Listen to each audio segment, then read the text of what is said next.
Hey everybody, Damien here. Let's talk some comics that I've read recently. The Man of Steel miniseries wraps up, and really all I've enjoyed a large part of this, but what it is the start of various storylines. It's not, I guess they defeat Rogol Zar temporarily without finding out very much about him or what the truth is at all about Krypton and its destruction.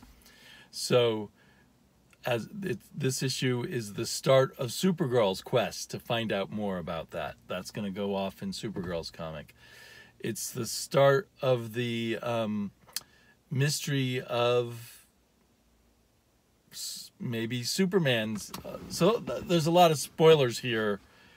I can't help it because we're like I said, it's the start of a story. To talk about this, it's not like, did the story wrap up well? There was no story really to wrap up here. It was a bunch of different threads getting started. Another thread was about these fires, and we get a revelation finally in issue 6, a clue as to who might be starting the fires, which opens up a huge slew of questions. It's the start of some adventure that Lois and John, Superboy, have gone off on. I guess, is there anything else that was started here? I guess those are the three main stories that are started here. And, it took them all 6 issues to just reveal what happened in one scene to John and Lois. I'm really excited about the idea of Supergirl going off on adventures throughout the galaxy. Hopefully the galaxy, not the cosmos. Anyway, through whatever DC's vision of the universe, the galaxy is. Anyway, Supergirl going off on kind of a cosmic quest. That could be really cool. It's going to be written by Steve Orlando. I don't have a good track record in liking Steve Orlando comics, but I'm going to try it. My daughter's really excited to try it again. She does not like Steve Orlando. Oh, wait, no, I apologize. It's not being written by Steve Orlando anymore, which is good. What's bad is Steve Orlando's moving over to Wonder Woman. But what's bad is the person who will be writing the next Supergirl arc is Mark Andreyko, who has a huge strike against him for his work on Batwoman.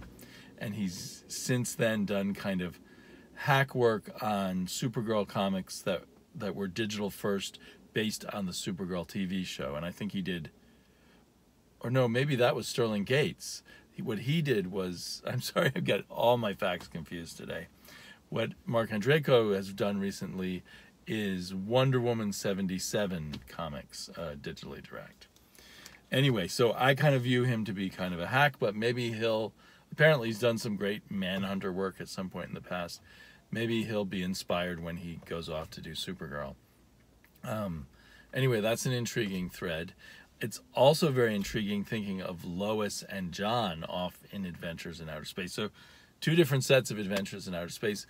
I don't know yet. I haven't heard yet where or if we're going to hear about Lois and John's adventures. Maybe that will be within the pages of Superman in Action. And then we've got this other mystery about the arson in Metropolis, which is just, by the end of this, been kicked up to another level of mystery. And I assume we'll have Rogol Zar coming back and more stuff with that.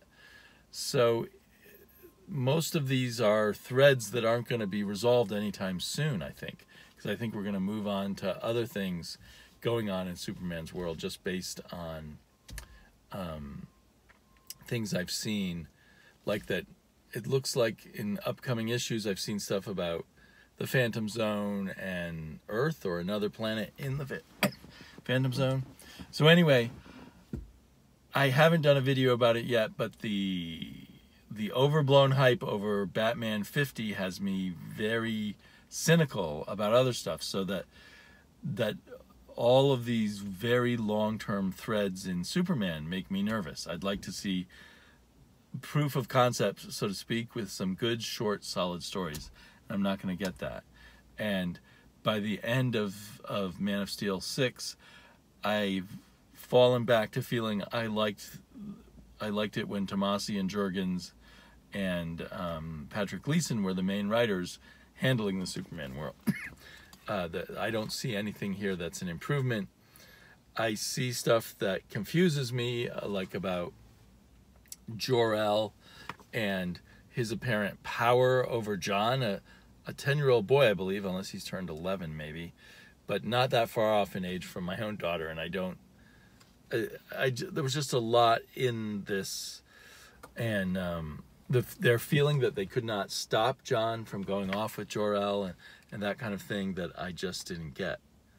And I guess if Jor-El is now considered a reasonable person rather than practically a mass murderer and someone with way too much power, that he, I missed that. I missed when Jor-El became someone you could possibly trust, if it even is Jor-El. I'm still upset about Jor-El returning and being a bad guy. Everyone who comes back from Krypton is a bad guy, unless their name is Clark. Anyway, so it goes with that. For now, I have Action and Superman on my pull list, at least for the first few issues that Bendis reboots those. I'm going to give them a try, although definitely with the eye to dropping them unless I feel super won over. Catwoman #1, coming off the heels of the big 50th issue Batman, Did She or Didn't She Marry Him? If you read this, you'll of course know the answer. It's obvious. So, yeah, spoilers just to talk about this issue. We got wonderful art, and it's written and drawn by Jolene Jolie. Not Jolene Jolie. What's her first name? Now I've forgotten it. Because on the cover it just says Jolie Jones. I apologize. Oh, and there's the credits on the last page. So, this is, to me, it seems like kind of a cool Catwoman story. Nothing super special, like a good standard story you might expect to be about Catwoman. Apparently, she's in this Latin American country that I don't know which Latin American country it is. It's not the one that Bane comes from, is it? It seems very much like America, which I don't know. I'm a little confused about the location. But I think it's supposed to be some Latin American country she's in. They talk about a governor, and then there's the governor's wife, who I guess is the new villain, and she's hideous to the point of being a little bit unbelievable. But anyway, it's an interesting plot with Catwoman being set up. I guess she's now more of an anti-hero again, in the sense that she's going back to being a burglar, but she's not a killer. But then she still is a criminal. So anyway, yeah, I liked it. I liked a lot more, or got more excited about, even though it's goofier, Cosmic Ghost Rider by Donny Cates and an artist I'd never heard of before named Dylan Burnett. It's nice here on these Marvel ones where they give the full name, first and last name of the writer or of the creative team, since it's sometimes so hard to find credits inside a comic book. This one has a lot of style, great color, fun art, very different than the Jeff Shaw art that we had on the Thanos series that this breaks out of. And so it's a lot of fun. This is complicated because he has been pulled out of a dead time stream, which you would understand if you had read the Thanos series to the end, where Thanos goes, one of the two Thanoses comes back in time and says he's going to make sure this timeline doesn't happen. So he died in a time stream that then was, in a sense, undone. And somehow, I guess, Odin has the power to pull people out of the time stream and bring them to Valhalla. But it's all fun and amusing. one thing I don't get, this Frank Castle character is much more the punk bike rider character than the ex-Marine Law and Order guy. But I can go with it. So, and obviously, you know, he's gone through a lot. And I would like, but I don't know if we'll get a close examination of it, to find out more of the twists and turns he went through to go from Punisher to going to hell, to becoming the Ghost Rider, to becoming the Cosmic Ghost Rider. There's little hints at it, and that he was, in a sense, doing things that Frank Castle himself didn't want to do because he was controlled by the spirit of the Ghost Rider, I guess. But that spirit of the Ghost Rider is kind of like the Punisher, because it is an implacable force for justice of a kind. So anyway, and then the big twist that this story is going to involve is baby Thanos and the Cosmic Ghost Rider going on some kind of adventure together. It's interesting to me because I read, I guess it must have been 4 or 5 years ago now, a Jason Aaron miniseries that was about the life of Thanos, the origins of Thanos, and in that he was evil the moment he was born.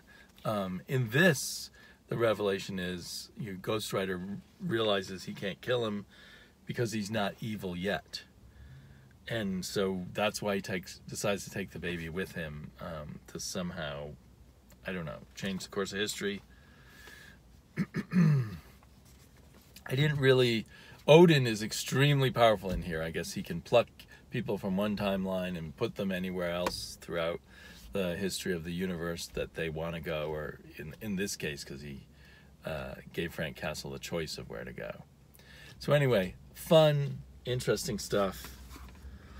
Another thing I just read was, and it might be a few weeks old, is the 4th and final issue of Fighting American: The Ties That Bind, which was the second in this current Titan Fighting American series. So they did 4 issues, put it in a trade, another 4 issues. And I've enjoyed it a lot. I was turned on to it by the comic Crypt of Castle Hill. And it's been a fun sort of twist on the idea of the ideal 1950s hero brought into the 2000 teens. And it came to a nice conclusion here, really. This kind of concludes most of the threads of the story that have started from the very beginning in the previous miniseries to this. But it looks like we are set up at the end for another twist on events. And while I've been enjoying it, I think I'm going to drop it. Maybe I'll pick it up in trade. I've too many comics, and I feel like I got enough Fighting American from these 8 issues. I got the shtick of it, the feel of the characters and everything. It was a lot of fun. It was a fun ride. If you can get these 2 volumes of Fighting American for not too much money, I would say go for it.